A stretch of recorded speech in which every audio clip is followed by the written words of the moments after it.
안녕하세요. 결혼식 올리고 한 달 만에 이혼해버린 저희 이야기를 하러 왔습니다. 이혼 사유가 흔해 빠진 성격 차이라던가 하는 이유였더라면 이게 뭐 자랑이라고 이렇게 제 이야기 하러 찾아오지 않았을 거예요. 대화로 풀 수 있는 사소한 문제였다면, 단순한 가치관 차이였다면 어떻게든 대화로 해결해보려고 노력이라도 해봤을 겁니다. 하지만 이미 신뢰가 박살나버린 이 상황에 남편과 더 결혼 생활을 이어나가야 할 이유가 하나도 없더라고요. 결혼한 지 딱 한 달, 고작 제 나이 30에 이혼 엿딱지를 달고 살게 되었으니 그건 참 안타까운 상황이지만 한편으로는 차라리 일찍 결정한 게 100번 나은 선택이구나 싶어요. 어차피 지금 이혼 안 해봐야 그게 10년 후가 되었든 20년 후가 되었든 혹은 내일 모레가 되었든 간에 언젠간 이혼하게 되었을 게 안 봐도 뻔하니까 말이죠. 남편과는 3년 연애를 했고 결혼까지 하게 되었습니다. 남편의 본가는 지방에 있고 대학생 때부터 쭉 혼자서 서울에 살고 있었다고 해요. 대학생 시절에는 기숙사에서 생활을 했는데 졸업하자마자 취직이 결정되면서 아예 그대로 서울에 눌러앉은 케이스였지요. 저랑 연애를 시작한 건 취직하고 몇 년이 더 지나서였고요. 3년 연애하는 동안 다른 건 몰라도 남편이 대단한 효자라는 건 알고 있었습니다. 그때는 그저 요즘 사람답지 않게 가정적인 사람이구나 싶었어요. 이따금씩 부모님을 끔찍히 챙겨도 너무 끔찍하게 챙기는 거 아닌가 싶은 생각이 들 정도로 연애할 당시 남편의 부모님 생각하는 마음은 참 대단했습니다. 개봉하기 전부터 보고 싶다 노래를 부르던 영화가 있었는데 그 영화 보다가 한참 재밌어지는 타이밍에 남편이 갑자기 후다닥 상영관 밖으로 나갔던 적이 있어요.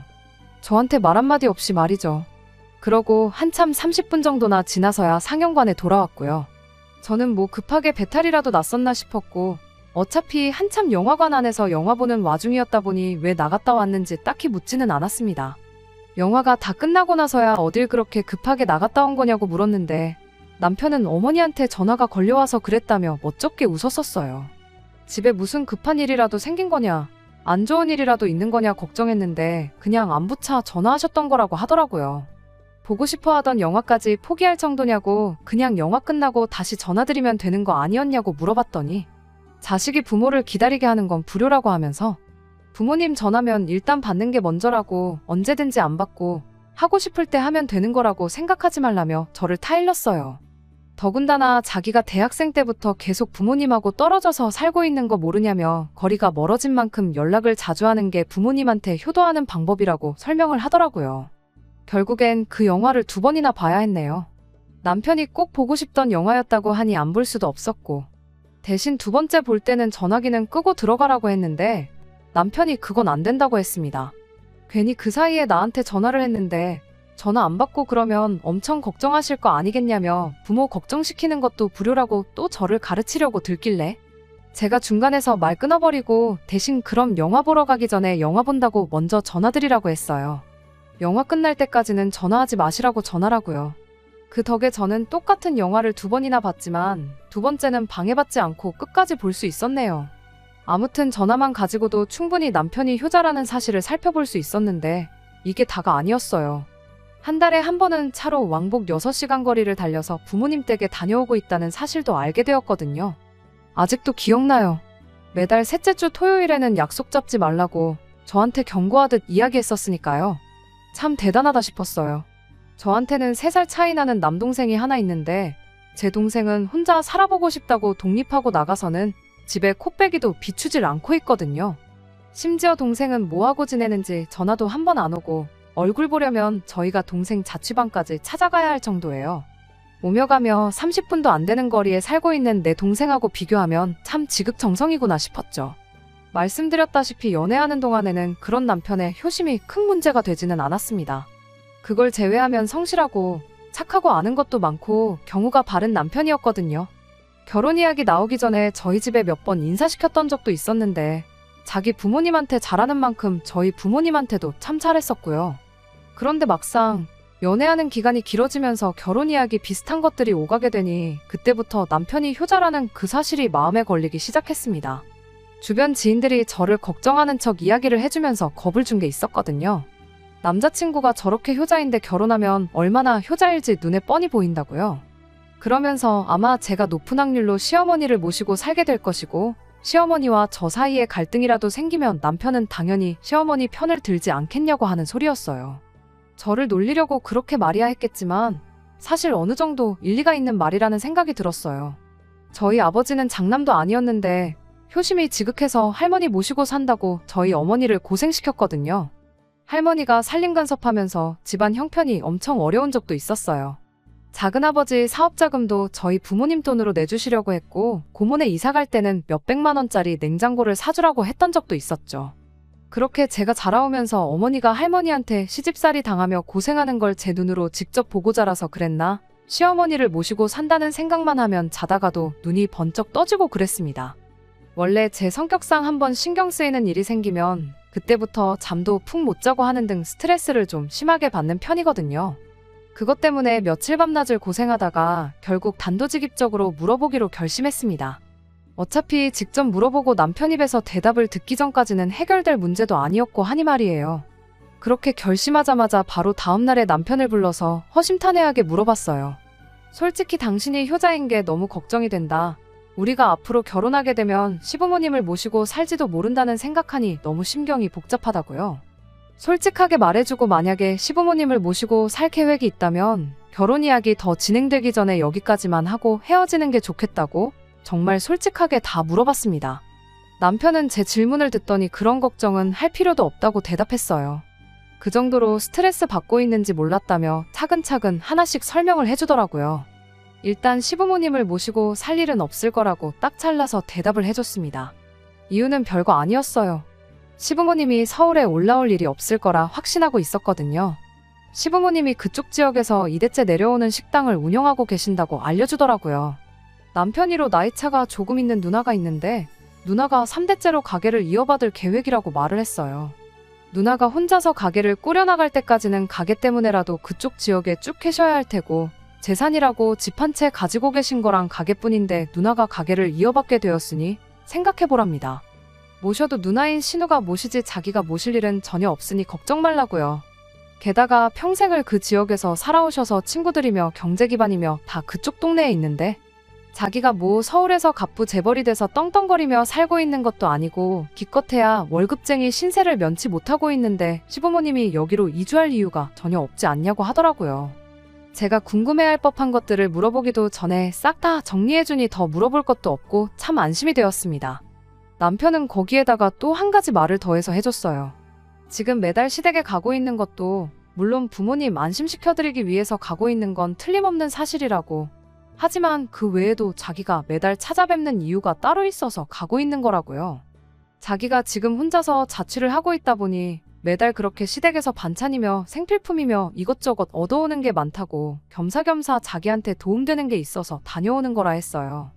그리고 결혼을 하게 되면 명절 정도에 찾아뵙는 정도로 시댁에 방문하는 횟수를 줄일 생각이라고 말을 해줬습니다. 만에 하나 그 외에 시댁에 가야 할 일이 생기면 나 혼자 다녀오면 되는 거 아니겠냐고.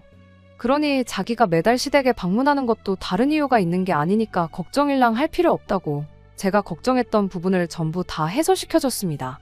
다 계획과 생각이 있는 사람이구나 싶었고 그때부터는 저도 이 결혼에 확신을 갖기 시작했어요. 결혼하면 정말 남부럽지 않게 잘 살게 될 것이라 믿어 의심치 않았는데 차라리 시부모님을 모시고 살았으면 모시고 살았지 더한 게 저를 기다리고 있을 줄은 생각도 못하고 있었습니다. 최악의 상황이라고 생각했던 시부모님 합가 문제가 깔끔하게 정리되고 나니 결혼을 더 늦추거나 할 이유가 없었어요. 그전에는 우리 결혼하면 뭐를 어떻게 하면 참 좋겠다 하는 식으로 뜬구름 잡듯이 이야기했었다면 합가 문제에 대한 궁금증이 해결되고 나서는 뭐뭐 하면 좋겠다가 아니라 뭐뭐 하자, 이거 하자, 저거 하자 하는 식으로 확실하게 정할 수 있었습니다. 그 덕에 결혼 준비는 막힐 것 없이 잘 진행되기 시작했어요.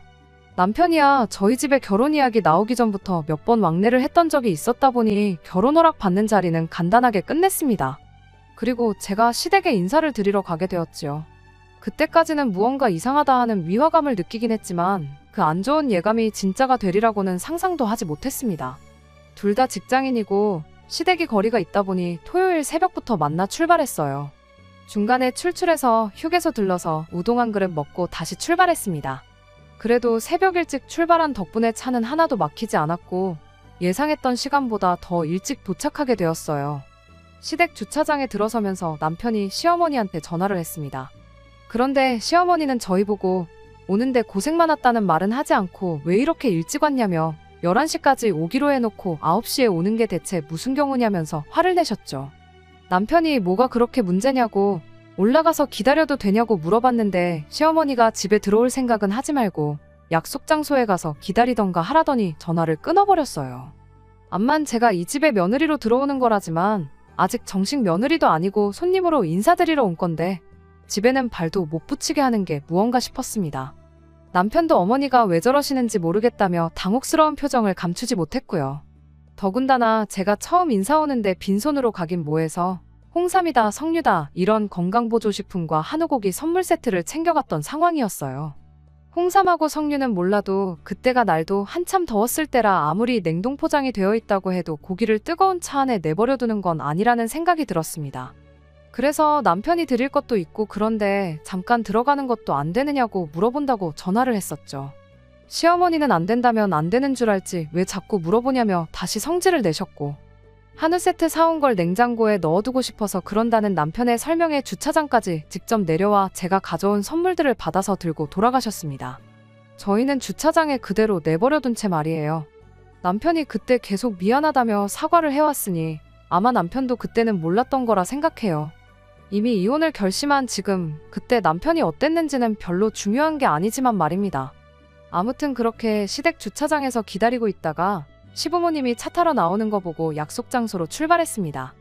미리 가 있어봐야 오픈 시간이 11시였는데 여기 주차장이나 거기 주차장이나 주차장에서 기다려야 하는 건 매한가지인 상황이었으니까요. 그렇게 식당 앞에서 만나 가게 안으로 들어갔어요. 첫 인상부터 날카롭고 신경질적인 분이라 생각해서 긴장이 잔뜩 되었었는데 막상 시어머니가 직접 겪어보니 엄청 좋은 분이라는 생각이 들었습니다. 아무래도 음식 장사를 하다 보니까 손님들한테 음식 제때 나가려면 주방 사람들 단호하게 휘어잡는 카리스마가 있어야 한다고 그래서 말투가 그랬던 거라고 먼저 주차장에서 있던 일을 사과하시더라고요. 식사를 밖에서 하자고 했던 건 뭐 해주기가 귀찮아서가 아니라 음식 장사한다고 매일같이 주방에서 씨름하고 그러는데 집에서도 원래 음식하는 걸 싫어해서 그런 거라고 하셨고요. 거기에 집에도 못 들어오게 하면서 밖에다가 저희를 세워놓으신 것도 사과를 해왔습니다. 그건 또 집이 더러워서 그랬던 거라고요.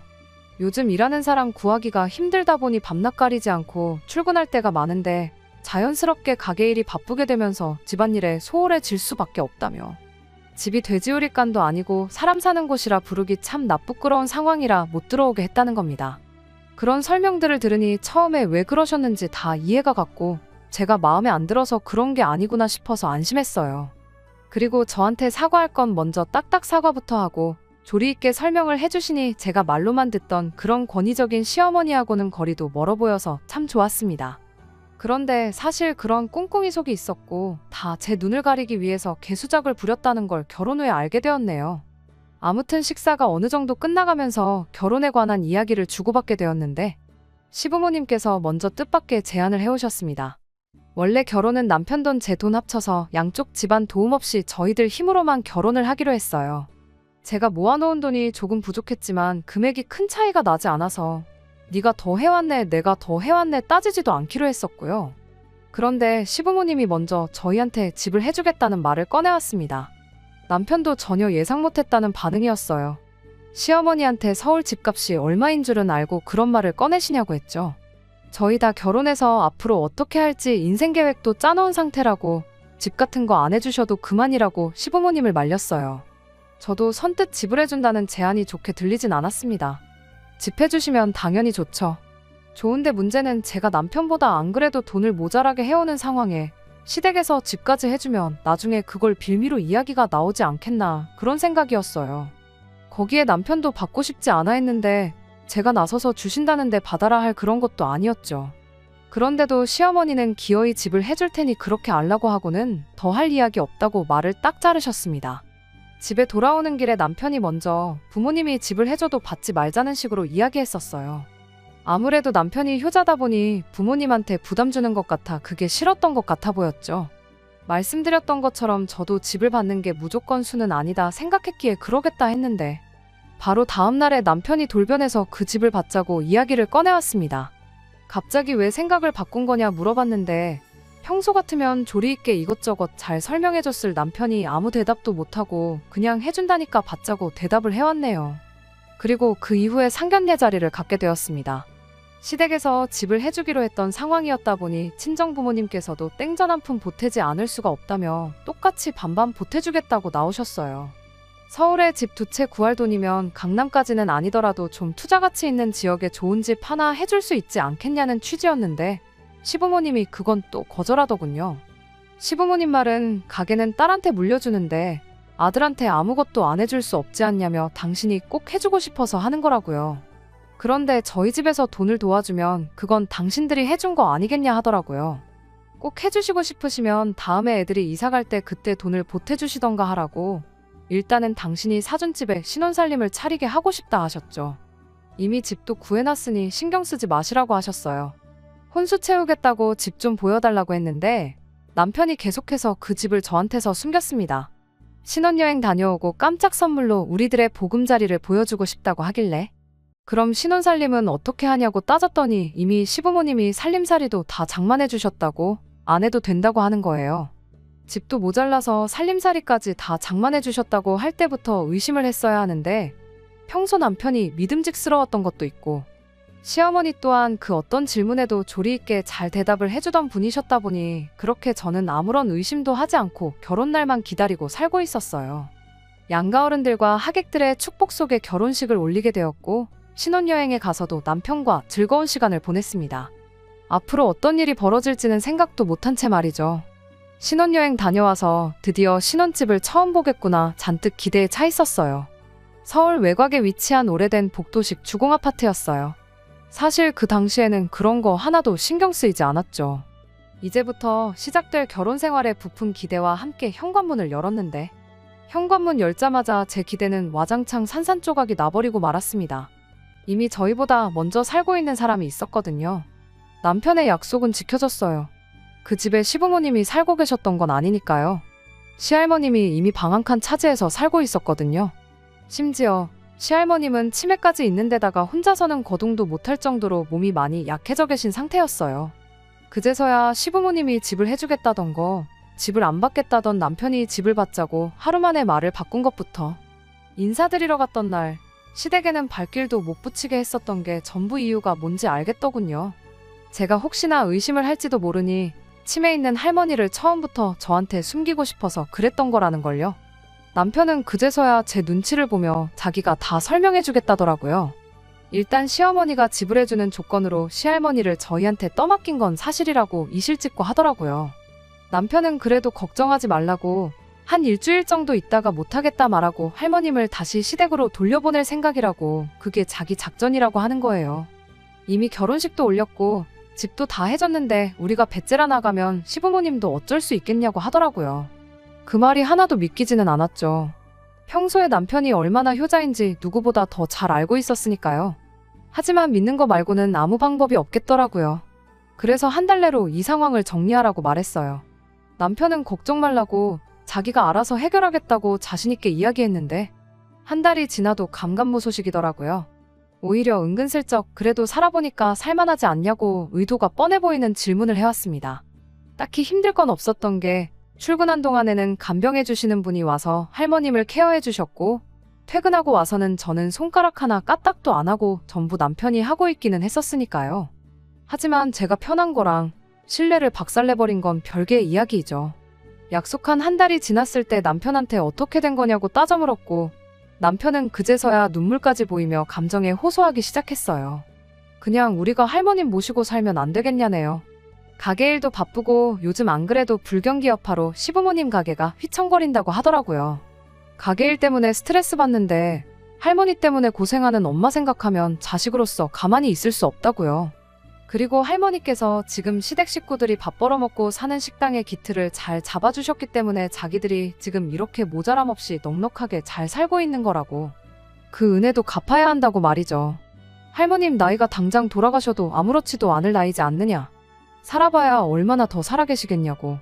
어떻게 보면 할머니 간병 조금해서 서울에 집 한 채가 생겼는데 우리한테 무조건 이득이라고 하는 거예요. 힘든 거 잠깐이니 같이 견디고 이겨내고 살자고 하는데 저는 남편 말에 개소리 하지 말라고 단호하게 한마디 해주고 이혼 선언했습니다. 불경기도 시부모님 가게도 그리고 할머니 덕분에 득보고 살았던 것도 전부 다 나랑은 하나도 상관없는 일 아니냐고요. 득을 봐도 너네 가족들이나 봤지? 나한테는 그저 존재 자체도 몰랐던 내 인생의 불청객이나 마찬가지라고요. 그리고 이 사실을 꽁꽁 숨기고 들면서 이미 니들 가족들은 물론이고 너한테도 그 어떤 신뢰가 남아있질 않는데 이깟 14평짜리 아파트 하나 갖자고 내가 신뢰하지도 못하는 사람들과 가정을 이루어 살아야 할 이유가 있겠냐고 했습니다. 사실 이혼이라고 할 것도 없어요. 친정 부모님께서 상견례하는 동안 저렇게 집 같이 해준다는데도 혼자 해주겠다는 거 보면 뭔가 꿍꿍이 속이 있을 것 같다고. 혼인신고는 1년이고 2년이고 살아보다가 확신이 생기면 하라고 조언해 주셨던 덕분에 아직 하지 않은 상황이었어요. 할머니 모시고 살면 할머니 은혜도 갚고 부모님한테 효도도 할 수 있는 데다가 서울에 자기 명의 집까지 받았으니 너한테는 무조건 좋은 거 아니냐고. 나는 이깟 집도 필요 없고 신뢰도 하나 없는 남편하고 평생 같이 살 자신도 없으니 그냥 갈라서겠다고. 그러니 너 혼자 알아서 잘해보라 말하고 저는 제 짐 챙겨서 거지 같은 집구석에서 뛰쳐나왔습니다. 그렇게 결혼 한 달 만에 이혼하게 되었네요. 사실 그때 첫날에 현관문 열었을 때 시할머님이 살고 있는 꼬라지 보자마자 그냥 이혼하겠다고 하고 하루 만에 털고 나왔어야 했는데 한 달이면 나름 빨리 결정 내렸구나, 잘했구나 하고 생각했는데 지금 이렇게 있었던 일 정리하면서 다시 생각해보니 한 달도 너무 오래 걸렸구나 싶은 후회뿐입니다. 돈도 집도 당연히 다 중요하겠지만 배우자 간에 서로에 대한 신뢰만큼 중요한 건 없다고 생각합니다. 서로를 믿고 사랑하기에 평생을 함께할 결심을 한 거 아니겠어요? 집 없이 돈 없이 살 수는 있어도 사랑 없이는 타인과 함께할 수 없는 법이죠. 그래도 덕분에 이거 하나는 확실히 배울 수 있었네요. 끝까지 들어주셔서 감사합니다. 오늘의 사연은 여기까지입니다. 구독과 좋아요, 알람 설정 부탁드리고 더 좋은 사연으로 다시 찾아뵙겠습니다. 감사합니다.